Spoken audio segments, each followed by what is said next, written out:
Good morning, Minister LaGrange, and thanks for joining us this morning. It's a pleasure. Thank you for having me on the program. Thanks, Minister.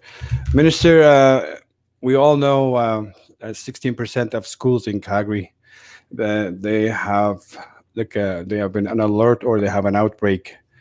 Is that fit in line with other provinces in terms of uh, spreading the virus, the COVID-19, or we're below or above average? Well, we've been doing really, really well. So when we put together the plan early in the spring, after we went to at-home teacher-directed learning in March, we Right. worked with our education partners. We worked with Alberta Health, the chief medical officer. We came up with a really strong plan to bring our students back to as near normal as possible, given a pandemic in September. And I know many were saying that we were going to be closing our schools within a week. And yet here we are months later, 3 months, almost 4 months later, and only now, because of what we're seeing happening in the community and being part of the public health emergency, being part of that response, are we now looking at transitioning our grades 7 to 12 to at-home teacher-directed learning. So they just started here on Monday. So we've been very successful thus far. We have over 700,000, about 740,000 students in kindergarten to grade 12, but another 90,000 staff, so well over 800,000 individuals in our education system. And we have had only, as of today, 0.1% of students and staff currently test positive with COVID. So right now we know that 99.9% of our students and staff do not have COVID. So that's been very successful. But what we are seeing is what's happening in the community. As community spread has grown in the community, it is transitioning and coming into our schools. So that has caused some stress on the system as a whole, and we definitely want to be part of the solution in getting our numbers down so that we do not overwhelm the healthcare system. Oh, I see.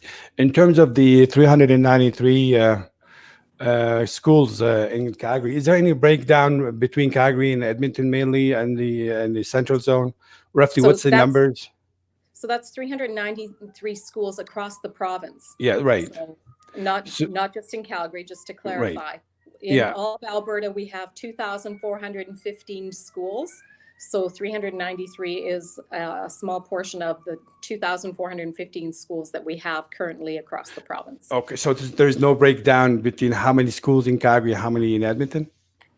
We have all those numbers. I don't have them in front of me at the moment, but where where you're seeing the largest transmission in the community, where you see the largest numbers of COVID out in the community, that's what we're seeing in our schools. And what we're finding when a student or a staff member tests positive with COVID, that oftentimes it doesn't actually get transmitted to other people within the school. That transmission rate within school has been low. And I think it's because we have very strong protocols in place. We have the Right. masking, we have the hand sanitization, the intensive cleaning. All of those things are helping to keep our transmission low. But we are seeing where there are hot spots, Calgary, Edmonton in particular, that the numbers are growing. Oh, So I there are see. more schools having one or more cases. I just have to say, like, and I heard it from parents. Yes, there is maybe following the protocols inside the classrooms or coming to the school or leaving the schools. But there's a lot of people talking about in the hallways and between the breaks. There is literally no social distancing among the students. I don't know if that's true or not, but that's something I would like to throw on you to see if you have any Well, feedback on because that. we're seeing our numbers and when they do the contact tracing, so Alberta Health Services, they contact every individual that tests positive for COVID to find out where, if they can find out where they've actually got the COVID. And what they're finding is most of the time it hasn't happened in the school, it's been happening outside of the school. And because in the school, it's a very controlled environment, the teachers and the principals and the students themselves, they have to wear masks. They're required to do hand sanitization and the cleaning and all of those extra measures. But what we can't control is when the students leave the classroom or when the teachers are out in the community as well and the other staff members. And what we are seeing is because that number in the community is growing, then it starts to filter into our schools so that we have more schools that have one or more cases. And we knew all along that we would have cases within our schools. It was never thought that we would not have cases, because of course COVID is here, and it's throughout the whole province, throughout the whole world. But what Right. our effort has always been is, first of all, to maintain the safety and security of our students and our staff. But beyond that, to ensure that overall we do not overwhelm our healthcare system. And, as you hear from Dr. Hinshaw, that is her biggest concern. And that's why we brought in additional measures last week that for schools took effect this particular Monday. That, So our hope is that with the grade 7 to 12 being out prior to the Christmas break, to the break here in a couple of weeks, and then having that break, and then having another week after that where everyone is learning at home, that will give enough separation so that we can do our part in keeping those numbers low, that transmission number low. okay, Minister, while I got you here, do you see any link between the second wave, I want to say the exponential in numbers of infections and spreading, between going back to schools since August forward, and do you think the school played a role in that, or just like you can't link it? I'm trying to just justify why all of a sudden we're jumping from 200 cases, 150 a day, into almost 2,000.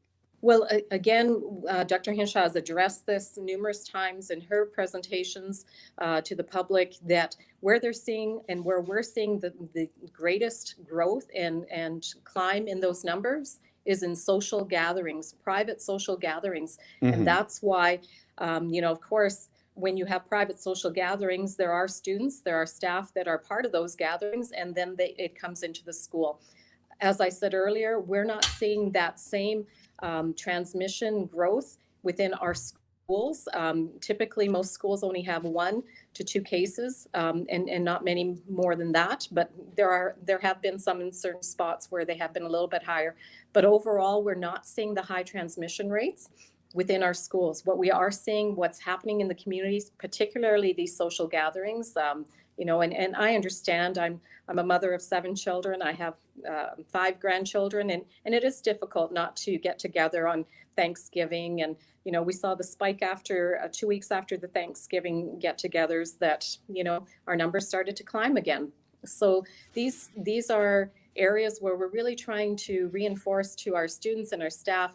We all have a responsibility, right, as members of society, to keep each other safe. And and so right now, if we can put in place all these measures that we brought forward, including the social distancing, including the mask wearing, including keeping our numbers, particularly not socializing, and keeping our numbers down, then of course we will hopefully make an impact and keep those keep our healthcare system from being overwhelmed. perfect. Minister, we have a question from Imad. Will the student be part of the first roll out once the vaccine is out?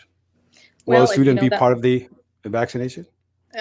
I know that Dr. Hinshaw again has spoken to this. This is an Alberta Health directive, and my understanding, because we will receive limited numbers of vaccines initially, that it will go to the most vulnerable, particularly the ones that are most susceptible, our elderly, our long-term care facilities, and of course our healthcare workers that are on the front lines of fighting the pandemic. So my understanding is that's where it's going first, and then it will roll out to the general public after that. And again, just a reminder that students as a whole, particularly young children, do not seem to react to the COVID virus as strongly. They tend to get like a mild cold symptoms, whereas, it is definitely affecting our older population much more adversely. Oh, I see. I have several questions came in. I want to ask you first about this transition, the K, like 7 to 12, being back to online schoolings and stuff. So, is there if I can put it in, what was the reason that doing it that way and not keep all kids back to online schooling? Well, there was a number of factors that worked in. Of course, we had consultation with Dr. Hinshaw and her team because we were looking at the whole province. So Mhm. we were bringing in measures under the Public Health Emergency Act that would help reduce overall spread. We know that in the middle years and the high school years that those students are actually more at risk of transmitting the virus if they were to catch it. And so we were wanting to be proactively be part of the solution so that as I said earlier, what we're seeing out in the community is starting to come into the schools, and Mhm. where it's growing exponentially in the community, it's going to start growing exponentially in the schools. So we wanted to have that population of students learning online so that they would not be bringing it in if they were catching it out in the community. The other portion on the elementary school is specifically because, as I said earlier, elementary school children tend to get mild version of COVID virus. But what else we heard from parents in particular is that they would find it difficult to find childcare for these children. And also when we look at the mental health and wellness and social wellness of our young people, we heard this particular group also required more additional care. So it was a number of factors that all worked together. But again, part of our responsibility as education, given our large numbers, as I said earlier, we have over 740,000 students, 90,000 staff, that we can make a contribution to Right. keeping the transmission rates low. Oh, I see. So for the restriction, new restriction that they have, like they said, the government said 3 weeks testing period. So let's say in mid-December, these numbers still up there and it's not going down. Then we hit the holiday season.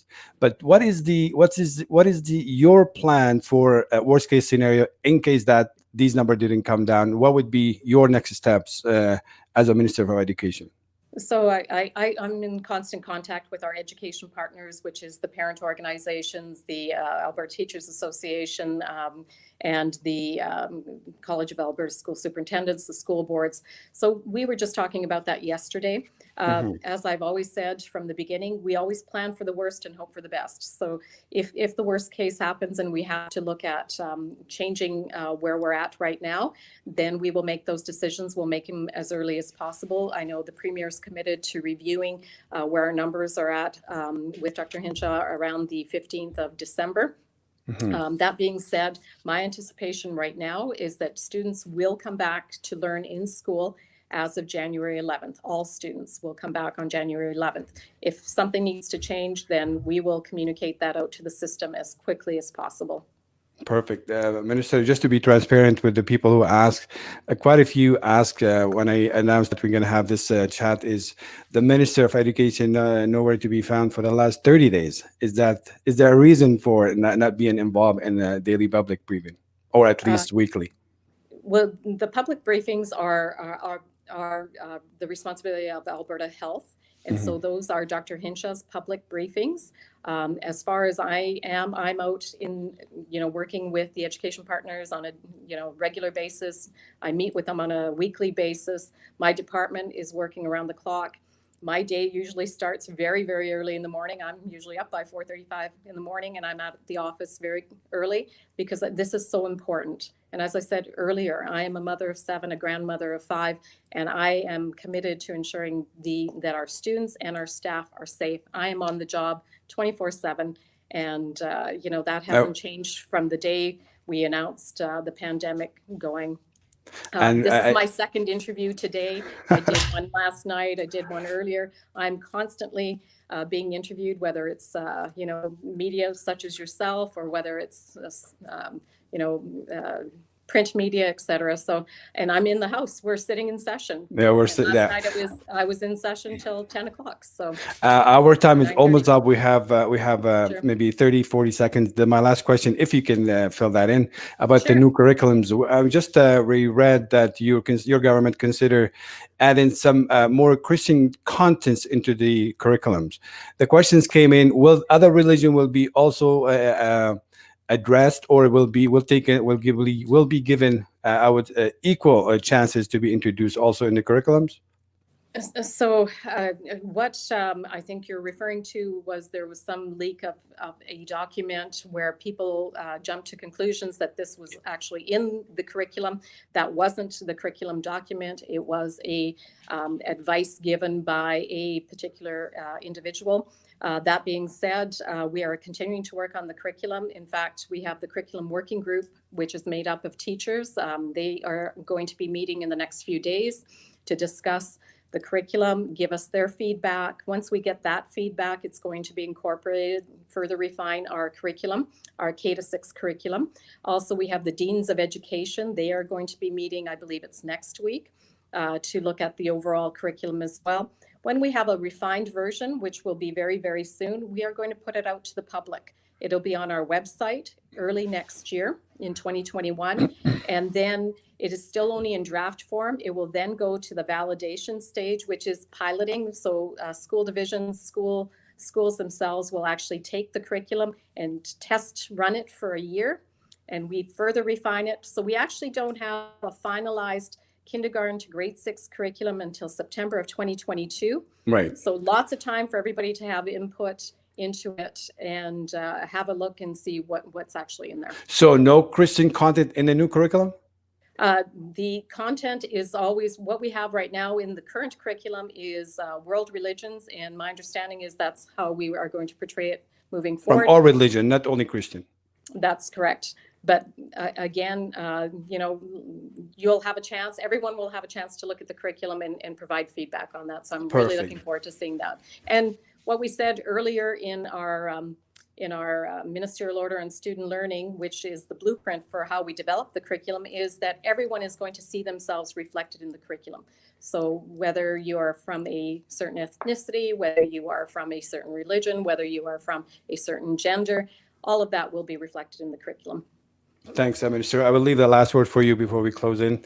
First, I will just want to, on behalf of all the people that are here with us, thank you very much. If you have anything to add into to this, please go ahead. As always, my department is always open for people to comment. I'm so thankful for all of the general public who constantly send me letters and emails and support, and really appreciate hearing from everyone. I really want to send a huge thank you to our teachers and our administrators and our staff in particular, who've been working under really trying conditions. You know, there was a lot of uncertainty, but they've done a spectacular job of ensuring that our students get the world-class education that they're accustomed to. So really appreciate it. Everybody's been working together and it's been very collaborative. Hasn't been without pitfalls and, you know, sometimes there's been some challenges, but overall it's been working great. So really appreciative of everyone. And thank you to the parents and the students themselves also. Thank you very much, Minister, for being on with us this morning. Thank you very much. Thank you. Have a great day. You too. Bye-bye. Bye-bye. Well, guys, this is my first time trying to do this live over the Facebook with the member of the government. Live chat is not easy. So if I didn't pass all the questions that I received for the last 2-3 days, I do apologize. I'm trying to strengthen my skills and my ability to interact with the guests and also with your questions. Having said all this, so I want to thank you for being here this morning with me. And also, as the minister said, I want to thank all the teachers and everybody's involved in education sectors. And first and foremost, I want to thank the people who joined me this morning. Inshallah, I would like to do this in Arabic sometimes, but we'll find. As I said, I'm in the process how to develop this so it's to make it more more beneficial for both English speakers and Arabic speakers as well.